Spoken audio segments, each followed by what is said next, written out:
Thank you so much. I'm your brother, Israel Great.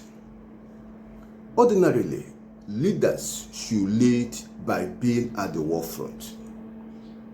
That's how to demonstrate total commitment, so that you feel the pain your people go through. Simon Ekpa said he cannot come back to Nigeria because he's afraid he will be killed. But Southeast had become a killing field. People fall daily. Youths are dying. What really is happening? What do we do?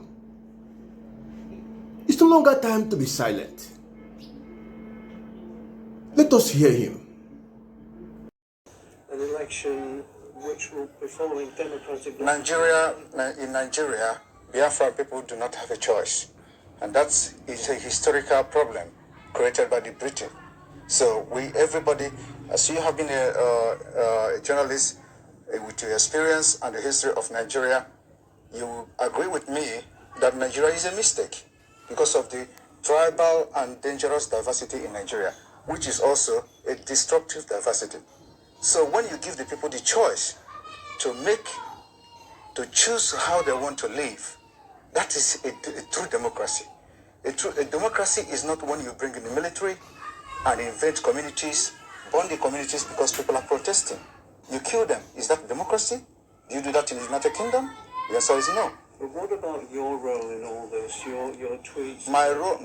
Wait a minute. Your role in all this, your tweets and your social media. Why the need for violence? It is. Yeah. At least 1,500 people died in the last 3 presidential election campaigns. Was it my fault then? And there have been deaths so far in this one too. That's what we want to correct, by making sure we do not continue to validate an evil entity that subject their citizens to death. So the only solution to this is to disintegrate this evil entity and allow people to make their choice so that they can develop and, practice politics in the best way possible, just like the Europeans here. So are you justifying the violence that comes from this kind of stuff that you... It is not, the violence is not about what I do. It is the provocation of the policy of Nigeria. Okay? So it is a long time bomb coming. So what you see happening now, Nigeria have a history of violence from the beginning of Nigeria. After independence, every election in Nigeria has witnessed violence. So it is not about me. I am here as a good guy to put an end, to have a lasting solution to the violence that have caused the life of thousands of Nigerians. But do you not accept that some of the things that you say has engendered this kind of... From your own perspective, you can translate it and interpret it however you want. But from my own perspective, I think I am the good guy trying to teach the people that they have a right. So there's no blood on your hands? There is no blood on my hand.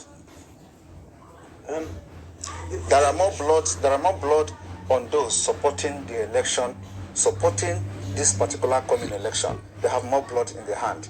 In Imo State, you have a governor that have invaded his own state, killed people, and why are you people not talking about that? Those are the people that have blood in their hand. All the people that have been elected in Nigeria since 1960 all have had bloods in their hand, and nobody is asking a question. I am just the good guy who say enough is enough. Somebody have to say something, and somebody have to do something, and we're doing it. But couldn't you make more progress if you were in the tent, as it were, rather than out of the tent? You can't. In another country. Sorry? You're in Finland. Yes. So wouldn't it be better if you went back home and did the political thing there? You should know. You see, I learn from what happened to others. I don't want to put my life in danger because the country, as far as I'm concerned, does not exist. Any country that does not respect the rule of law doesn't exist. You're scared you might be killed? Not everybody. You know that.